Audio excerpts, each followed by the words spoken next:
Good afternoon, everybody, and welcome to today's webinar. And today we're going to be talking about turning warm leads into hot leads with Buyside. So today we're going to be talking about your leads.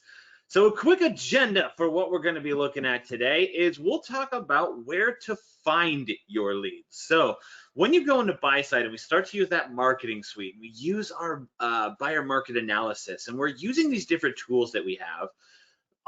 All of those leads get put into one place, but when we use those leads, there's going to be a couple of different types that we have. So there are going to be very warm leads, which means of all of those people that go to your home valuation site, there are going to be a percentage of people that have questions, and they can send you an inquiry. So they can say, hey, I'd like you to contact me. I have a question about real estate. We noticed that about 25% of people that go to your home valuation site will fill that form out. And that's a pretty big number, especially if we're sending this out in our contacts, on our social media, and all of these other places.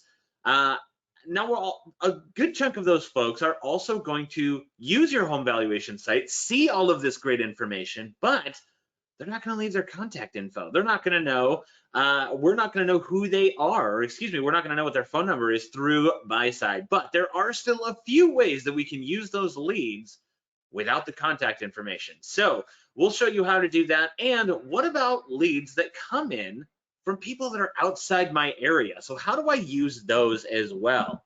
So if I send this out on social media, let's say I send it out on my personal social media and my buddy Todd there fills out the form. Well, I'm in San Francisco and he lives just outside Philadelphia. So what happens to that lead? What happens when that person fills it out? Well, we'll show you and we'll be able to use that for our business. Okay, so that's the presentation for today. So we're going to go ahead and jump in and take a look at your dashboard. So here we have our dashboard. Now we're just going to jump right into our marketing suite. So when we're in our marketing suite, this is where we can see our actual home valuation site, which we've done a few times, so we're not going to go over that again. And how to send these out, how to send that out to anybody that might be somebody that wants to see what their home is worth or who is going to buy it. So we have a couple of tools, but we're going to go up to my leads up there on top. So we're just going to select that. And here we have a couple of different things. So a quick overview of what's on this page is you'll see the person's name and contact information if they filled that form out. Like we said, there's about 25% of people that will give you all this contact information, and it's super warm lead. So we can take that information, call them, and schedule that in-person interview or answer any questions they might have. So what if they say, I have a question, but I'm really not looking to buy or sell for another year. What tools do we have that we can use for that person? So we can start the conversation, give them some of that expertise, subscribe them to that monthly report so that they can see what the industry is doing, how their listing looks and what that looks like over the next year. Now, what we can also see is the owner's name. So this is the person on public record. Now, we can see that those names don't match. Typically, they will. But when we add that in, we'll be able to see that those two names match and that this is the actual owner of the home. And we have the address. So the address that they put into your home valuation site, you're going to be able to see that address here. Now, any of those people that run this report, if they contact you, odds are they're going to have a question about this listing. So I can click right on that address and it'll open up my home valuation page to this address. So I don't have to go and find it. I don't have to try and figure out the information that they're talking about. I can actually go here and see that actual information. Now, of course, this does get information from all over the internet, so it does take a few minutes to load. So we'll check back on that in just a second. Now we can see how this report was used, how they actually interacted with our report. So did they subscribe to the monthly report? Which is the recurring report that gets sent out every single month. They'll be able to see this page with their address every single month. So instead of having to track down the post that you put on social media or the email that you sent them that had the link in it, instead of having to go back so that they can check, they can get that report sent to them every single month. So if you're somebody that uses those methodologies, those touch point methodologies, whether it be Ninja or whether it be any of the other ones, you'll be able to send out that monthly touch point to all of those people. Then we have the inquiry. And that is where this is a very warm lead. This is when they send in that information. And I can see that I've got my email there. It's the email that we can see right here. It even links out. And we've got their phone number. So we can talk directly to them right away. And what's funny is I actually did a demo of this exact demo for a brokerage. I think it was about a month ago. And I just put in an address, and I grabbed my email and phone number, and somebody actually called me from the brokerage within maybe 5 minutes while I was still on the demo. They called, and my wife answered the phone, like, how did you get this? I didn't hear me and doing it in real time. So you can actually contact those people, and it does work. We've seen it work because people are able to respond to those things so quickly. And the last is, did they claim their listing? Now, there are a few places on the home valuation page where they can claim their listing, where they say that, yes, I am the owner. If they're going to update the bedrooms, bathrooms, or square footage, if they're going to update the property type, or if they're going to update the condition of the property. So they can actually do all that, but we want to make sure that they are the owner. The person that is owning the home is the person that we want to be able to make those changes. So we make that available. Now we have our valuations. So these are our valuations over on the right, and this is what they saw on the report. So you can actually see what their home is worth, or at least the numbers that they saw. So when we're going to talk to them about what their listing is worth, if they have a question and they say, hey, I just put a pool in the backyard, what does that do to any of these numbers? Let's say that's their question. Well, we know it's probably going to go up a little bit, which actually is the case. This is my sister's address, and they just put a pool in, and this hasn't changed in the last few months. So we can see that this is something they would need an agent for, something that where a person can walk through their listing and be able to help them price it the first time. Okay, so that is this report. Now, how do we interact with this? Now, obviously, if it's a warm lead, if it's something like this where I can reach out and contact somebody, the faster, the better, because we know that the attention span in real estate is really short. So we can reach out to those people. Now, this does send you a contact. We can, and we'll take a look at where we put that in our notifications in a minute. But it will send you emails when somebody does put in their contact information. You'll be able to see when a person comes in and has a question about real estate within a few minutes. So you'll be able to see that really, really fast. Now, what do I do with these ones where it says no name provided? They didn't fill out the inquiry form. Now, that'll probably be around 75%, right? There's a good chunk of those where they'll come in as no name provided. So how do I use those?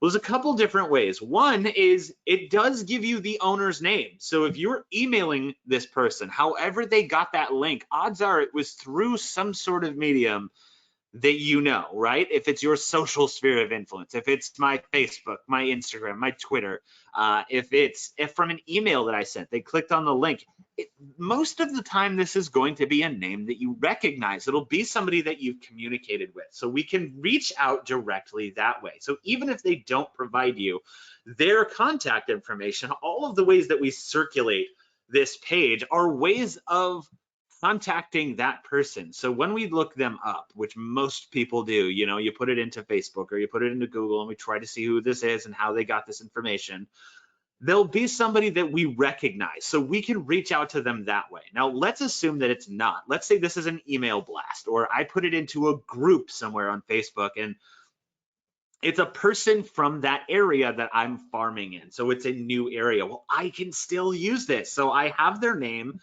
and I have their address, which means I can use this as a mailer. So what I can do is go to download Avery Labels. So if I click on that, I can download this as Avery Labels. Let's go ahead and save that. And you'll see it show up on the bottom. Now what this does is it puts all of those addresses into mailing label formats. We can even see this here. So I can print this out. So if you had that little sticky paper that you could print this out on, you could just tear those off and put them on your mailers and away it goes. It's really that easy. So all I did was select download Avery Labels. Now, if you wanted to format this even more, you didn't want every one of these on the list, you can see we can go from date from to date 2. So we can see that this just went back 3 months. So it printed out the labels for the last 3 months. So maybe this is something I do once a week or once a month or once a quarter. However often you're going to be sending these out, you can do that just by downloading those Avery labels and using those date forms. So even if you do have that person's contact information, they did give you their email and their phone number, you can still use this. You can still send out your mailers to all of those folks, just to reiterate that you are that authority in that area. Okay, so the last part that we'll talk about here is the out of area. So let's say Todd did fill out that report for me. Well, his lead is going to show up here.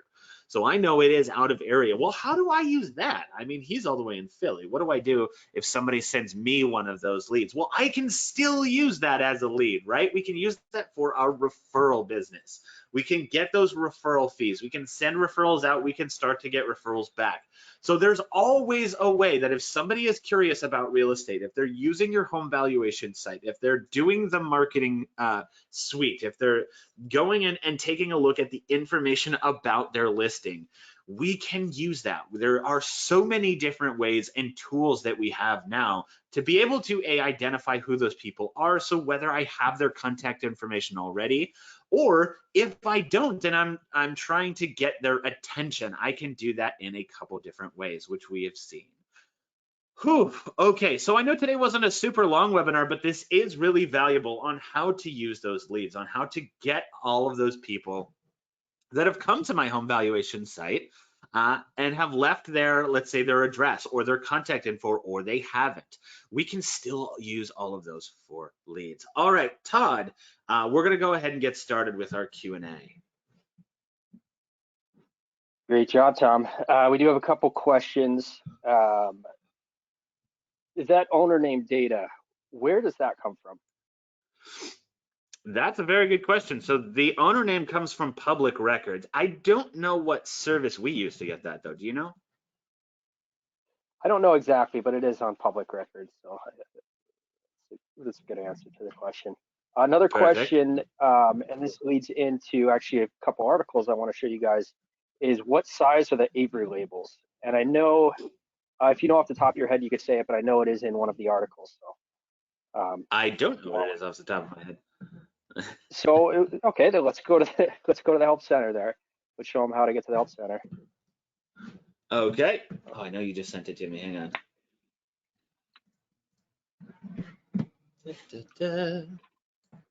There we go. Okay, well, there's the answer to the question right at the top. And then also here's kind of instructions of what Tom just went over. So these are things that you could go back and look at later. Maybe from the dashboard, Tom, we could show them how to get there. From the dashboard, how to get to which part? The help center. So just hover over your name and in the top right. Gotcha. Okay. Yeah, so if you hover over your photo up in the top there, you're going to see this drop-down menu show up, and it says help right there. So if we just click on that, it'll take you to our help center. So we have this great looking help center here with all of these different articles and ways of getting started. If you wanted to just check out your home valuation site and the stuff that we're talking about today, we've got some Buyside tips, some how-to stuff. So you can actually see all 13 articles of how to do your home valuation site, your marketing suite, and all of the other great stuff that's in here. Perfect. There's one other article I want to show you guys while we have your attention. You go back to the help center there, Tom, and click on the, yep, there you go. Tom's already got it up. He's on the ball. So this is a great article kind of going over what Tom went over today. Those valuation attempts when they don't leave contact information. You could use those Avery labels in conjunction with some kind of scripts that we have here that we've got feedback from our clients that work well when they're approaching homeowners when they didn't necessarily leave contact information. So this is a great resource as well. And I think that's all the questions we have. And I'll kick it back to you, Tom. Beautiful. All right. Thank you, Todd. Now, if you guys haven't seen already, I'm going to go ahead and put this up on the screen as we're wrapping up here, but we do have a few resources for you. So you saw our help center. We also have a Buyside Insiders Facebook group. So if you're not a member of this already, you can see some best practices, tips, and tricks and some testimonials. We do post daily content over there, so you're going to see a lot of great stuff. And if you run into any issues, you can always email us at support@getbuyside.com, or if you're inside the app, if you're using Buyside, there is a chat feature, and we have live agents waiting for your chat. So if you do have any questions, please let us know. We do have a world-class support team, which we can say last month, 100% satisfaction rating, which is unreal, which is amazing. So thank you to everybody that was here. We do have these webinars every single week, and we'll see you next time.